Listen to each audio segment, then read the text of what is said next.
Speeding. Speeding. Speeding. 5, 4, 3, 2, 1. The world is changing faster than ever. What used to take decades is now taking years or even months. What you see right now is the illusion that people have had for many decades about the workplace being this secure place to work the rest of your life. For the first time in the history of our nation, our children will not do as well as us. We've seen our friends get laid off. We've been laid off. We've had our pay cut. People are overworked and underpaid. They seem to have less time and less freedom. They live under constant pressure. This is going to be forced. And so even if your employer loves you, they may have to cut you. There's something wrong that on Monday morning, the heart attack rate increases by 35%. Technology is accelerating, job security is declining. It just doesn't seem like the old models of making a living are as reliable as they used to be. Every aspect of our lives, there's a better way out there, but we're still doing it the old way. We live in the greatest country on the planet, and there are a lot of people sitting around complaining and being cynical. Like everyone's whining about this old model, and I'm like, why don't you leave it? Look at all this over here. Look at all this opportunity. Since so much of our lives revolve around our work and the way we make our living, many people are thinking there just has to be a better way. The biggest challenge facing our world today is not making money, is what are we going to do with all the displaced, unemployed people? People are afraid that they're going to make the wrong decision. People are afraid of the unknown. People are afraid that maybe I don't have the skills. Hey, sports fans. Industrial age is over. It's dead. It's dying. That's why going to school to get a job is an obsolete idea. A steady paycheck is an industrial age idea.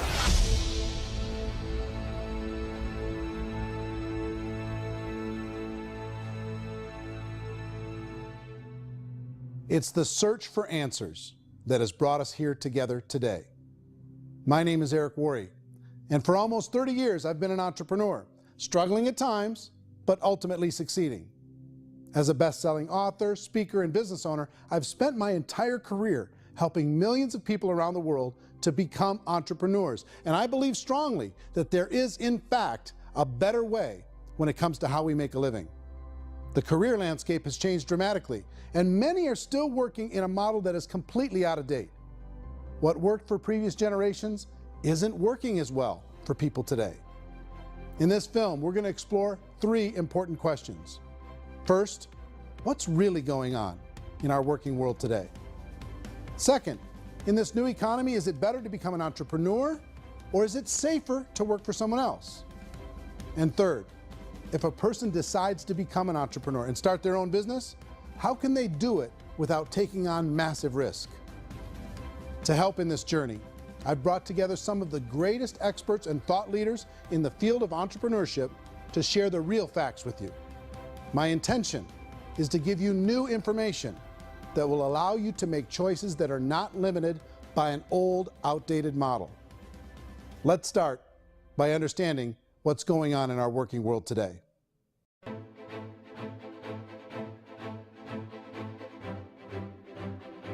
Let's look at unemployment. 30–40% of the people are honestly not working, but would be working. What our government does is if you haven't found a job in 6 months, we don't call you unemployed. We pretend you dropped out of the labor force. I've often said that unemployment, particularly structural unemployment, that's unemployment due to technological changes, is the first sign of economic growth. Think of it, 10 people live on an island. They go out every day and fish. One day, new technology shows up. A missionary brings them a net. Now, using the net, one pilots the boat, one throws the net. 2 fishermen can do all the work 10 used to. That's a 500% increase in productivity, 2 doing the work of 10, in one day. You don't have to learn a lot to learn how to throw a net instead of throw a fishing line. The island's got a big problem, 80% unemployment. But the island still has all the wealth of the fish because the 2 people produce as much fish as 10 did. Now, of course, looking back in history, these changes used to take thousands of years. And during that time, we went into farming and transportation. Some of us became doctors and some teachers and lawyers, and we developed all these new professions and new manufacturing jobs. Today, these changes are occurring literally in one day when a new technological advance occurs, and we don't have the social structures to deal with it or to retrain the unemployed people. So one of the things that I think is interesting as I travel across the country and really travel around the world is the way that we work and the way we get paid for work is changing pretty dramatically. On a global basis, everything is being turned upside down because of the rapidly advancing technologies. They are eliminating many jobs, and we have been left with many people not prepared for the jobs that exist. A lot of demand in public companies was to squeeze out all the fat and to get just as much margin as we possibly could, and fat equals humans. So this idea of job security in information age is so obsolete, but it's still taught inside our school system, and that's where the problem starts. There's no financial education in the school system, and people are still trained to be employees to work for that paycheck. This is a chart on the middle class. What's happening in the middle class, those that went to school, their incomes have been coming down for years. And parents still say to the kids, go to school, get a job. Now what happens to all those middle class people who are dropping off the ends of the chart? Well, they become what's called working poor. And this is what happens to working poor. But they say poverty is ending. Well, poverty may be ending, but working poverty is going up. And this is food stamp usage. So food stamp usage in America is going through the roof right now because people cannot earn what they call a living wage. Most people have experienced financial pressures that I think are probably greater than they have been in the past. If you're not working for yourself, then it's going to be a pretty hard road for a lot of people. Today, if you're going to control your future, the 40-40 plan is gone, where you can graduate from college and get a job and work for 40 hours a week for 40 years. That day is gone. So some of these charts actually tell you what's going on. And this is a really interesting one, you know. People are going back to school because if I go back to school, I'll get a nice job. But this is what's happening to, it's called Sallie Mae, which is the student loan guys. Student loan is going through the roof. It's now over $1 trillion, and student loan debt is worse than credit card debt. So when people stopped using credit card, the government got people into student loan debt. And the problem with student loan debt is you can never be forgiven. See, with credit card debt, you can declare bankruptcy and all's forgiven. But student loan debt, you can declare bankruptcy, you still owe it. It's the worst of all debt. But this is the next picture. Look at this chart here. This is what's happening to wages of college graduates. It's going down. So you go to college, you rack up all this debt, but you earn less money. Now, that's not that intelligent. Average person who's been working a lifetime in America today is ending their lifetime at 65 with about $41,000 in assets. They earned just enough to survive. I think in the United States we have something like 17 trillion in debt. That's just the federal government debt. We got another 2 in municipal and in other, let's call it almost 20 trillion government. We've got 40 trillion in private debt. That comes up to close to 60 trillion. When you then add something we never had before, what you were talking about, when we look at the unfunded portion of Social Security and primarily Medicare, Medicaid, that at the most conservative estimates from outside firms, Kleiner Perkins, 67 trillion and growing. That's more than all our other debt. There's less conservative estimates that say it's 84 trillion or higher. I added up conservatively $127 trillion in total debt. Debt is a financial drug. When you take it to excess, it's like taking a drug. Yeah, it makes you feel better, it enhances your performance, but at a huge cost, eventually it kills you. And so that's what happens. We keep doing more and more debt, and you get less and less results, just like a drug, until the debt gets so high that it crushes the whole system. That's where we're at, 8.2 times GDP. You know who I feel sorry for? I feel sorry for the person who dreads going to work, who is sick to their stomach on Monday morning, who hates their alarm clock, who gets a little glimmer of hope on a Wednesday because it's hump day and says, thank God it's Friday. And they live for those 2 days a week where they get to be themselves and they don't have to be around people they don't like, and they don't have to play the political game in the office, and they don't have to live this half life. The person that works 50 weeks a year just to be able to have the 2 weeks for vacation. And you know what happens to most of them? Nowadays, they don't have a vacation. They have a staycation. They have time off of work, but they don't get to go where they want to go because they're overextended. They've got all this debt. They got all this situation. They hate their alarm clock. They can't sleep until they're done. They have to spend most of their life in traffic. I feel sorry for that group of people because there's a better way. They just don't know it. I see this really interesting attempt at rugged individuality in a 6x8 rectangle. And I feel like you're all the same, except for the little push pins of the pictures. There's different pictures. Yours is named Jenny and his is named Sujara, but it's the same people. And this is how they are, and they're just like the zombies, and there's no joy in there, there's no fun. There's always like the wacky woman who decorates her cubicle, and that's the most she can do there. You got to give her credits, right? The wacky cubicle woman. The basis for their life is worry. I'm worried, you know, maybe I'll get fired. I'm worried maybe my company will go out of business. I'm worried I can't keep spinning the plates on paying the bills. I'm worried about how do I send my kids to college. I'm worried, what if the transmission of my car breaks? That's, you know, 2 or 3, I can't fix it. People live in a sea of worry, and it eats at them. Those signs that people held up during the Depression didn't say looking for gainful employment in a cubicle.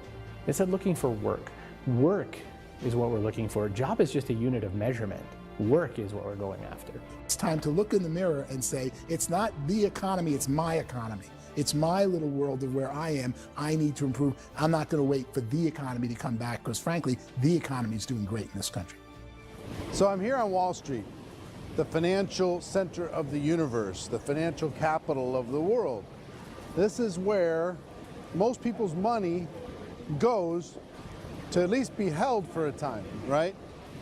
With interest rates in banks being effectively zero, and many experts are predicting it's going to stay at zero for the next 10, 20, even 30 years, people feel like they don't have any choice but to put their future into equities, to put their future into the hands of other people on this stock market, and hope that the stock market goes up, hope that the stocks that their advisors pick or that they pick goes up.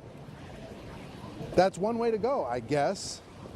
It's my personal belief that if you put your future into the hands of yourself, in other words, you have earning power by yourself, I think you're a better investment than these guys.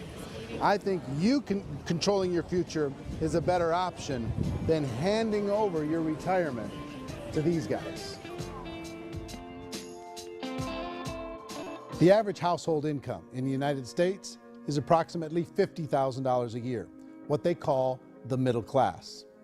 To reach the top 25% of income earners, you need to earn at least $90,000 a year. To reach the top 10% would be a household income of $140,000, the top 5%, $190,000, and to be in the top 1%, you'd need a combined household income of at least $380,000 a year. So here's the question.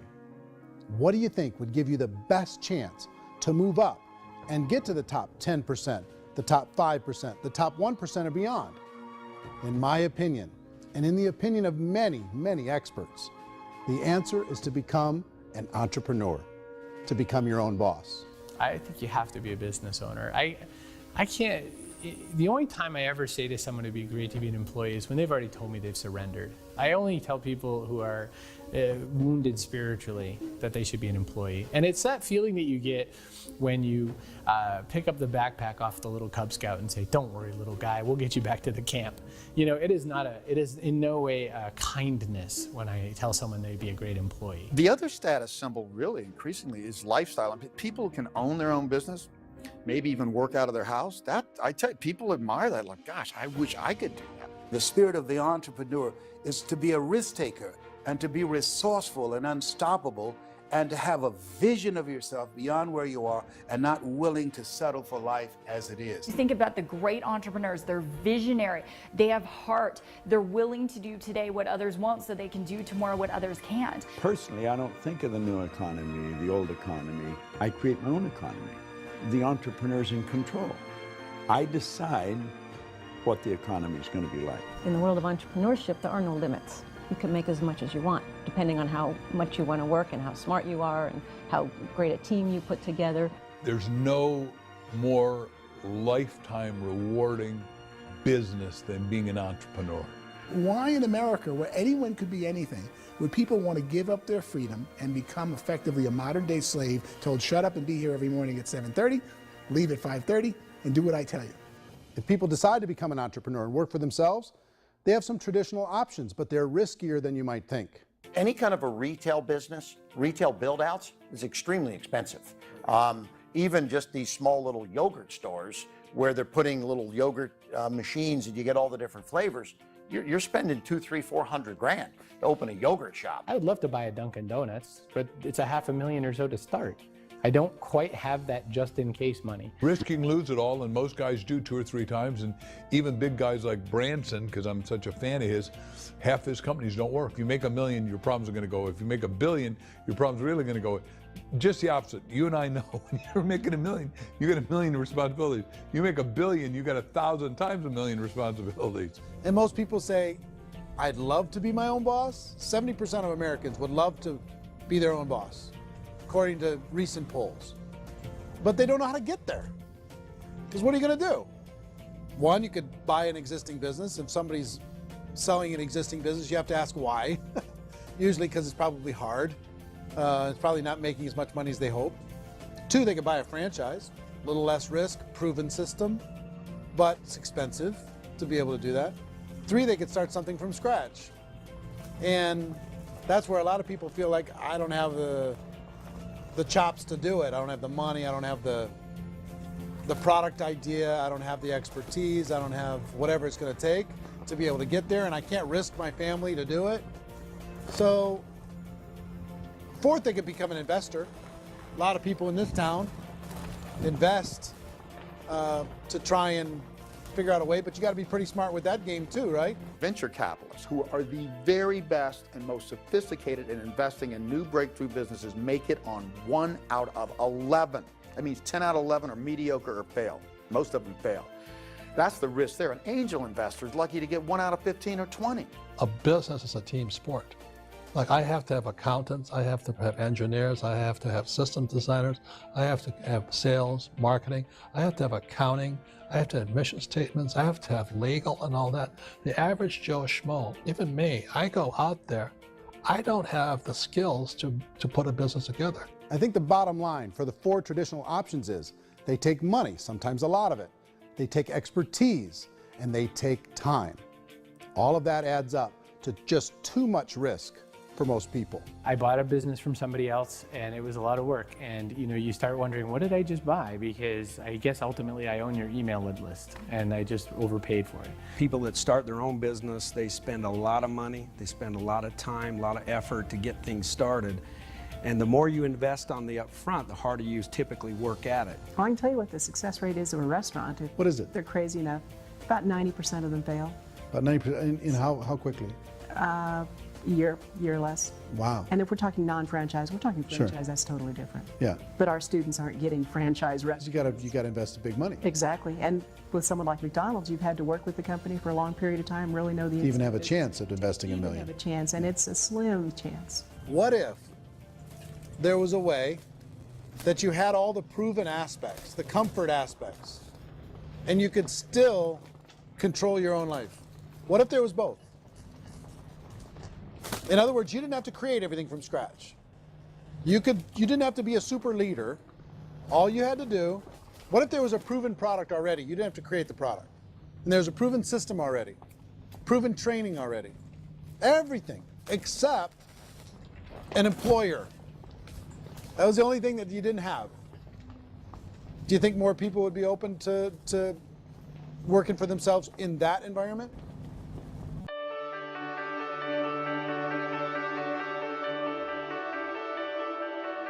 In our search for a better way to make a living, we've come to the conclusion that becoming an entrepreneur is actually safer than being an employee. And through our look at the entrepreneurial options, one particular path kept coming up from expert after expert. And I think most people will find it surprising because it's certainly a non-traditional business model. That model is for people to start their own business and become an entrepreneur through the creation of a network marketing business. Some people call it direct selling because the product is being sold directly from the manufacturer to the end consumer, cutting out the middlemen. Other people call it multi-level marketing, or MLM, because there are multiple levels of commissions paid. The most common term today is network marketing, because network marketing best describes using a large group of independent distributors, independent entrepreneurs, to move a product or service more efficiently. So my friend here, Donald Trump, and I, we always write about the network marketing industry. And the reason we support the network marketing industry is because it really is a business school for entrepreneurs. Because most people come out of school looking for a paycheck. Oh, that's terrible. I went to network marketing like that. I think if it didn't exist, we should invent it. It is that good. I think direct selling is a great way to do business today. It's very easy to get into that industry, and you can be self-employed, be in effect an entrepreneur. When we see multi-billionaires adding network marketing companies to their portfolio of companies, that would be a clue. When we see people who are very famous authors and very famous business people endorsing the industry, that would be a clue. These network marketing companies aren't $50 million companies, they're billions and billions of dollars. They lead the stock market, they're major companies. When we're gonna get it? You know, and you're going to school to work for a paycheck, but if you want to be rich, be an entrepreneur, and network marketing gives you the spirit to be an entrepreneur. A traditional company will spend up to 50% of their total revenue on marketing. Network marketing companies use a different approach. Instead of having all that extensive marketing expense, they utilize a network of independent distributors to do the marketing for them. Now, why do they do this? First, because word-of-mouth advertising is so much more effective today than traditional media advertising.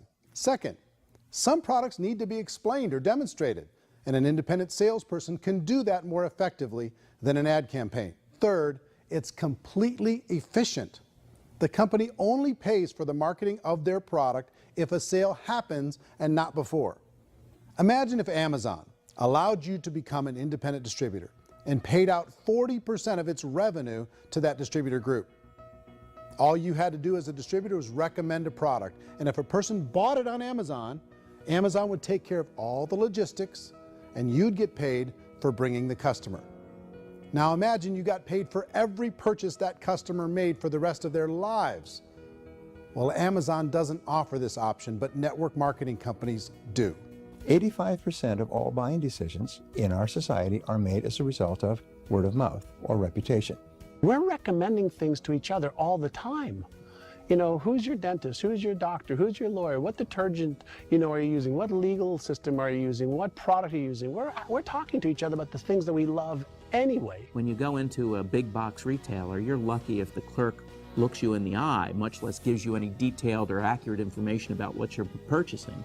So of course, this personal information, this education coming from a friend, a neighbor, a relative, or even a stranger, but one who has experience with the product is extraordinarily valuable. As a matter of fact, network marketing can educate consumers probably better than any other form of marketing. It certainly can do better than advertising, because advertising usually has a certain hype to it, and you can only get limited information. So, network marketing trumps advertising. If you were a typical sales company and you wanted to sell $1 million a month worth of product, you might go find 100 superstar salespeople. The quota would be $10,000 a month. So network marketing as a distribution system just flips the numbers. So we use 10,000 happy, raving fans of a particular product, and we don't concern ourselves so much with how much product each one of them individually sells. If they sell just $100 or $200 a month, and there's 10,000 of them, you're selling $1 million to $2 million a month worth of product. And that's the best way I can explain how network marketing works. This is the marketing arm of the company. There's not money being wasted on bricks and mortar. There's not money being wasted on inventory that's sitting stagnant somewhere. There's not of employees standing around that don't have customers. These are people that are going to connect with customers. These companies allow people to become independent distributors for extremely low cost and with no minimum time or sales quota. Essentially, they own their own business and can provide as much or as little sales as they choose. In other words, the distributor gets all the benefits of traditional business ownership without the risk. The advantage of network marketing is the ease of entry, the low risk, and the low startup cost, because almost everything else has very high risk. You can get in for a minimal investment. You're buying into a system that's already been proven, products or services that have been proven to work. The keys to network marketing is providing an opportunity for the masses to get involved, providing an opportunity for the average person who doesn't have the resources to start their own business. All of this so far is fairly straightforward, but network marketing offers another benefit, and it's this benefit that makes it so interesting for entrepreneurs. Network marketing allows a distributor to build their own network of other distributors and then compensates them on the sales created by that entire group. Direct selling is, at its base, very simple. It's the sale of a product or service to an individual on a face-to-face, one-on-one basis, just the way we're talking right now.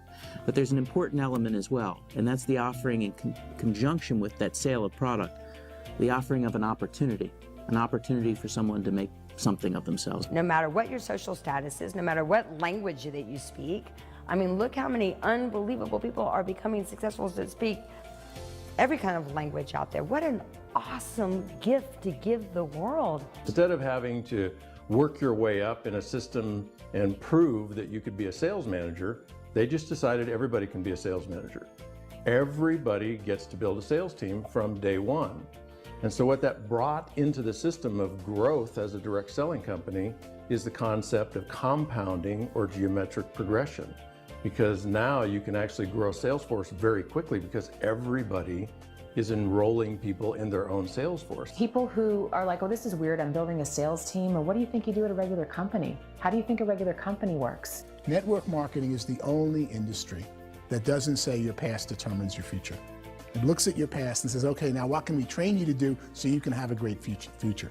Every other employer out there wants to exploit you for what you already know, not teach you something new. Network marketing has the potential to save the United States and the world, because it's going to teach people not to be employees, but to be entrepreneurs.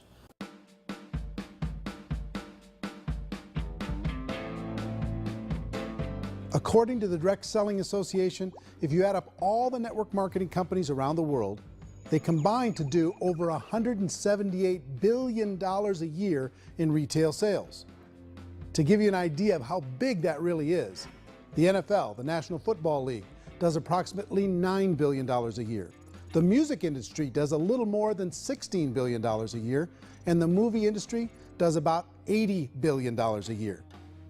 Using a conservative average, network marketing companies pay their distributors about 40% of that $178 billion in the form of commissions, which adds up to more than $71 billion a year. That's almost $6 billion a month. It's almost $200 million in commissions every single day.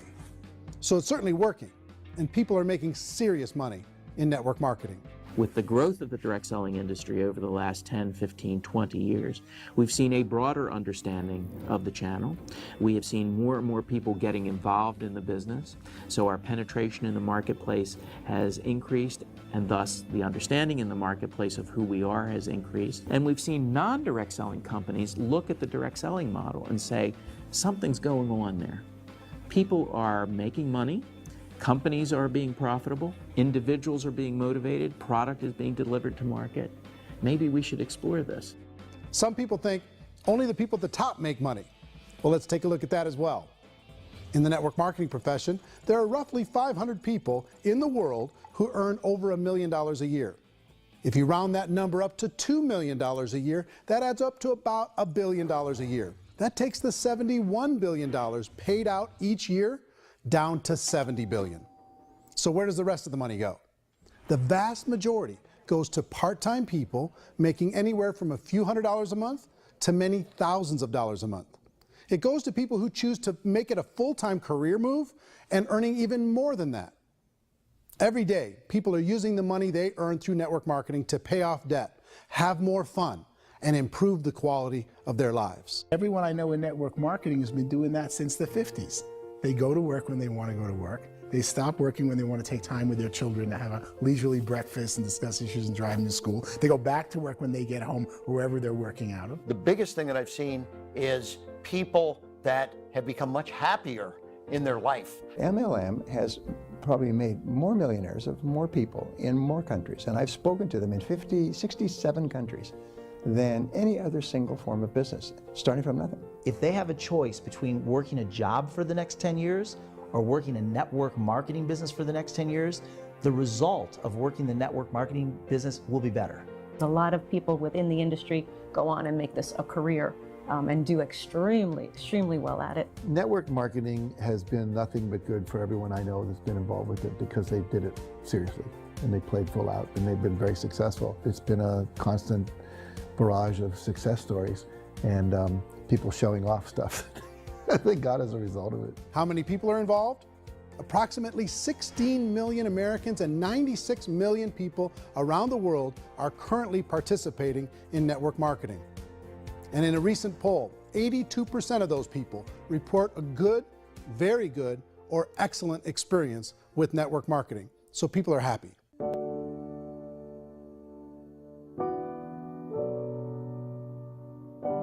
So I've taken a look at the network marketing profession and really tried to understand why so many people are confused as to the validity of this as a business. One is this pyramid shape. People get really messed up with this pyramid. Oh, it's one of those pyramid things. So I just think there are a lot of haters out there who really don't understand the industry and say, oh, it's a get-rich-quick scheme. It's a pyramid. Well, corporate America is a pyramid scheme. You know what I mean? It goes like this. You have thousands of MBAs, let's say working for Ford or General Motors or Coca-Cola. If all these MBAs, they're all trying to get to here, that's a pyramid. Only one guy's going to make it. Every 10 years, one's going to make it. Whereas you look at network marketing, it's like this. So you're here, and your job is to develop other CEOs coming up behind you. So it's an inverse pyramid. In network marketing, it's a very simple concept. If you sell product, you get paid. It is paid based on production. There is no first mover's advantage. There is no investment component where the more somebody spends, the more they're entitled to make. So the two are polar opposites of each other. It doesn't matter what shape the company is or the compensation plan is shaped, whether it's a circle or a pyramid or a triangle or a trapezoid, it doesn't matter. If compensation is coming primarily from recruitment, then you've got a problem. On the other hand, if an operation is basing their compensation to participants on the basis of sales, even when those sales are generated by people you've recruited, well, then you're a perfectly legitimate enterprise. That's the legal test, it's the practical test. Another issue that's been true in the past that is no longer true now is people used to be in network marketing loaded up with products that they couldn't sell, and they ended up a loser. They ended up with a bunch of product in their garage, they ended up with a bunch of products sitting in their kitchen shelves or whatever, and they thought they could sell it, and then they weren't willing to or able to sell it, and they ended up with a bunch of stuff, and they were bitter about it. There was this thing called front loading where you had to buy, like, well, if you bought $25,000 worth of product, you got better commissions and all this. Today, it's almost all done by computer. It's direct mail, comes from a warehouse somewhere else. You don't have to have all this inventory. You don't have to stock up. It's a paperless world now. Most of it's done online. You have a back office. It really works. And I mean, the technology has changed everything. Third issue is people start talking about 99% of people in network marketing don't make any money. Well, we've talked about that over the course of this journey together. Almost $200 million a day is being paid out to network marketing distributors around the world. The naysayers, the people who say that it doesn't work, are usually the ones who just don't know how to make it work for themselves. And so they're giving you an opinion, and I tell people, don't confuse people's opinions with expertise, because opinions are free. And don't confuse sincerity with the truth, because people can be sincerely wrong. But here's the reality inside of network marketing. The vast majority of people that get involved in network marketing just become customers, and they get involved to be able to purchase product at a lower price.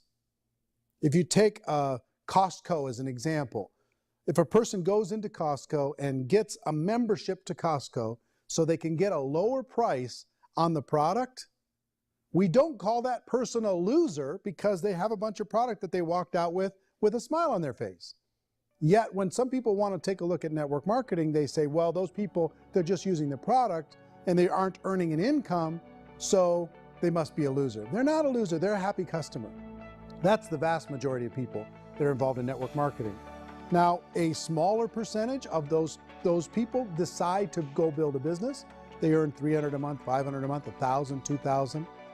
That's the bulk of earnings in network marketing. And then there's the few that really decide to take it serious, really decide to build a large network, really work to make that network very, very productive. And those people make huge amounts of money and there's no cap. What I do as an outside economist, just somebody looking at this industry like any other industry I speak and say, look, what's the realities of this? 1% do incredibly well. 10% generate some additional income at pretty low risk and effort. That's not, and 90% of people roughly end up customers. One thing that I think is real when it comes to people's perceptions about network marketing is people put this, and distributors, I think, involved in network marketing have some responsibility for this. They have sometimes unrealistic claims about the product or about the income. Most people who become distributors, they want the money, they want to be successful, but they don't have the skills.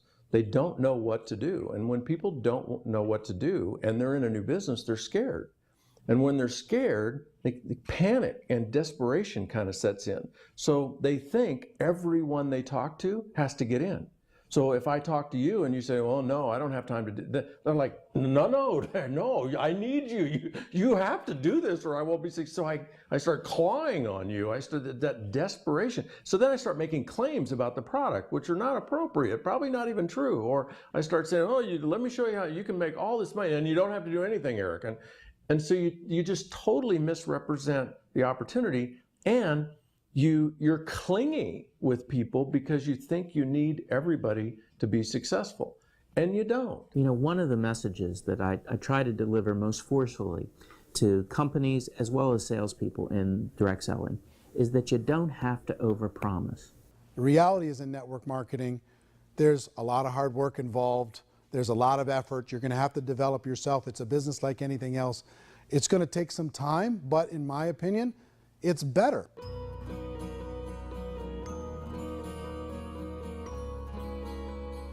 It's light years better for people starting today than it was even 5 years ago. I think it's more widely accepted now, and people understand it is a business. It is being an entrepreneur. It is being a business owner. Our belief system is based upon our evaluation of something, and frequently if we reevaluate a situation, our belief about that situation will change. The industry has changed and it's grown up. It's totally transformed. You've got young people today that have grown up with social media, and they understand networks. They understand how people are connected through technology, and they understand how money flows through those networks.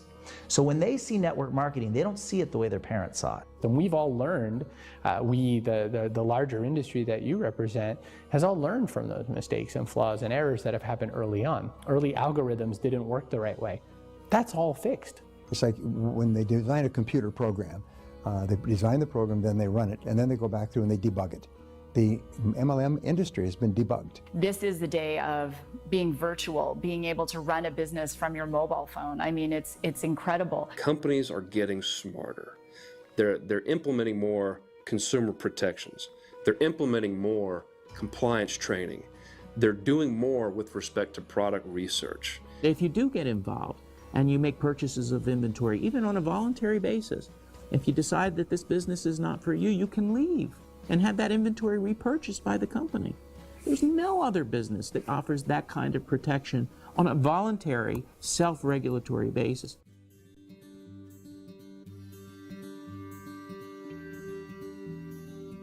If you decide to look further into a network marketing business in order to generate more cash flow for your family, I would recommend reviewing the following 4 elements. First is the product or service. And on the product or service, I would ask 5 important questions. 1, do you like it? Is it something you would feel comfortable sharing with others? 2, is there a recognized need in the marketplace? It's hard to create a need if one isn't naturally there. 3rd, does the product meet that need? Does it solve a legitimate problem for consumers? And 4th, is it priced to sell? Can it compete in the marketplace? And fifth, is it priced for profit? Is there enough margin for the company and the distributor to be able to generate income for the long term? If you can answer the questions on the product to your satisfaction, the next element to consider is the company itself. Is it well run? Do you believe in the founders or the management team? Do you feel they have what it takes to go all the way? See, it doesn't matter how good the product is if the management can't take care of the company. Good management can change with the times. They can handle adversity. They can make good decisions. Make sure you choose a company that can serve you for a long time. The third element to consider is the compensation plan. And with that, there are three important things to look at. First, a brand new person needs to be able to generate some money fairly quickly. It may be an obvious reason, but you can probably imagine the ripple effect of a distributor getting involved and having even a small victory fast. That can only help with the overall success of the organization. Second, a person should be able to develop a moderate part-time income in a reasonable period of time. As they develop their network and as their sales grow, they should be able to enjoy more benefits. And third, for the people who are really serious, for those who decide to really go pro in the network marketing profession, there should be the possibility to make a serious full-time income if they work hard and are committed to developing their skills. If you're comfortable with the product, the company, and the compensation plan, the last thing you should look at is the support that will be made available to you. Does the company have a website? Does it have a solid online reporting tool? Do they have comprehensive training available? Do they host events to help you build your business? If you decide to do this, what kind of a support system can you plug into? Choosing a network marketing company is a personal decision. But evaluating the four elements of product, company, compensation plan, and support is a great place to start. Is the company promising that you're going to get rich quick or that you can make a lot of money without a lot of effort? That's a red flag. Is there a product that you really believe in that you think can be sold? Or are you being told by salespeople or the person who's trying to recruit you or by the company itself that don't worry about the product, all you have to do is recruit other people into the business? Red flag, warning sign. If you're hearing that, take a second or even a third look. Get to know the customers, the products, the business, have some success, and see where the opportunities might take you to move up in the organization. You want to find out how concerned are they about my education, my training, and my development? Is there a space for me to grow? Most important question. Learn everything that you can about the product. Make sure it's something that you believe in, and learn everything you can about the industry and work that system. You have to be very passionate about whatever that company is doing. I would get involved. You can always test drive anything, you know, the product, the service, the community, and then lean into it a bit. If it feels good, then lean into it a lot. Behind me is the Lincoln Memorial. And this is a place where Martin Luther King Jr. had his famous "I Have a Dream" speech. And at that speech, he talked about his dream for equality for everyone around the world, and that's a noble dream.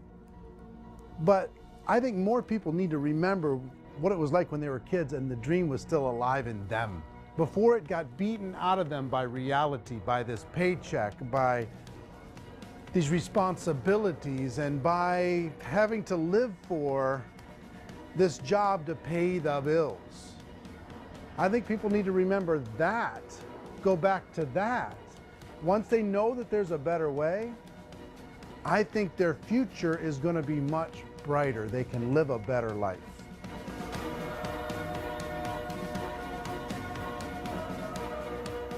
So if you're considering getting involved in a network marketing company, let me offer you just a few pieces of advice. First, network marketing isn't perfect. It's emotional, it's challenging. Like any entrepreneurial venture, it can have its up days and its down days. But if you have an entrepreneurial bone in your body, it's just better. Second, if you're gonna do it, decide to be professional. Decide to go pro. It's better to do that than just be this amateur sticking your toe in the water. Third, as any professional, you're gonna have to learn some new skills. And I promise you, inside of the network marketing profession, they're not too difficult to learn. Fourth, like anything worthwhile, it's gonna take some time. Don't expect that you're going to get to the finish line right out of the gate. And fifth, it's worth it. It's worth it to be able to take charge of your life again. It's worth it to be able to control your own financial situation. It's worth it for the people you're going to be able to spend time with. It's worth it for the things you're going to be able to see and the experiences you're going to be able to experience. It's worth it for the causes you're going to be able to contribute to, the lives you're going to be able to touch, the customers you're going to be able to help, the friendships you're going to be able to develop. I promise you, it's worth it. Remember, most people are searching for answers just like you are. But I do have to tell you the catch to network marketing. If there is a catch, if you want to understand this from an emotional point of view, people say, well, it sounds too good to be true. It's not, it's hard work. But here's the catch. Most people still don't understand it. So you're going to have to endure the loss of social esteem from ignorant people. The uneducated will think less of you. Now, if you can handle that, you're on your way. If that's going to destroy you, you know what? Entrepreneurship in general probably isn't in your future. If you can face that catch, you can become unstoppable. I want everyone to really contemplate this if they're not in network marketing. You're in a job, you probably have a mortgage, you have rent, you have debt, whatever's going on. You're in a prison. You work just hard enough to keep them from firing you, and they pay you just enough to keep you from quitting. Come on! I've been there, done that, and bought that t-shirt. In network marketing, if you run into failure, it's really just a homework lesson for yourself. There's no one to blame. You really have no excuse not to be successful. You just don't. People don't want to hear that, but there's so much available to you. If you want to be a good network marketer, be a student to the people above you, be a fellow traveler to the people on the same level, and be a teacher to those below, and know when it's appropriate to do which. People who are not afraid of asking people to buy things, or not afraid of persuading people with the chance they may say no, these people own the future. Nothing happens until something moves. So you got to go move, you got to go do something, or nothing's going to change in your life. In the beginning, you're going to do a lot of things that you don't get paid for. But as you go down the road, you get paid for a lot of things that you don't do. And your job is rehabilitate the spirit, the entrepreneur spirit in all of us. You get it back. Either give it a strong yes or a strong no, but no wishy-washy, dilly-dally stuff in the middle. There's dreams and there are nightmares, but I believe that the biggest nightmare of all is when you don't pursue your dream. You're going to see some monumental growth in this profession. It's an exciting, exciting time to be involved with the network marketing profession. The next 10 years, I see just exponential growth. When that tipping point comes, it's not a matter of asking somebody, have you ever heard about network marketing? You're really asking them, which company are you building your wealth in? We are here to fix the world, to improve relationships with other people, to improve other lives. And the real reward comes as an entrepreneur in any level from teaching somebody something and watching them soar. There is no greater reward.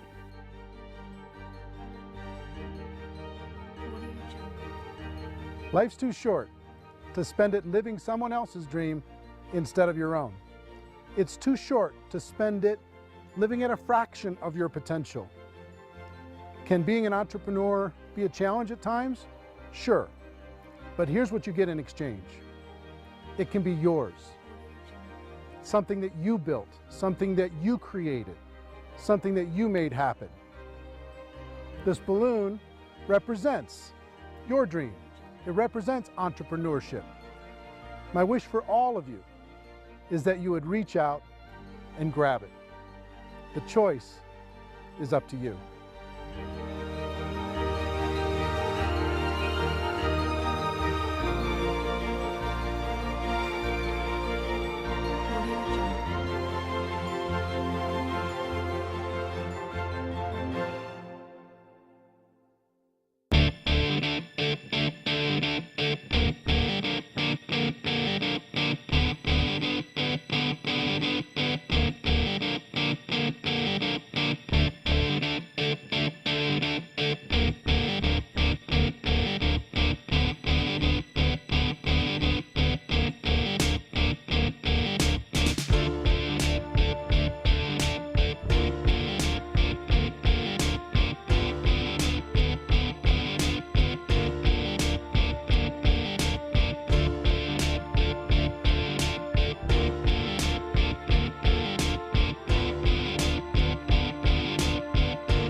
mentioned the word scam. Why did you mention the word scam? The only reason it is a scam is because... That's terrible.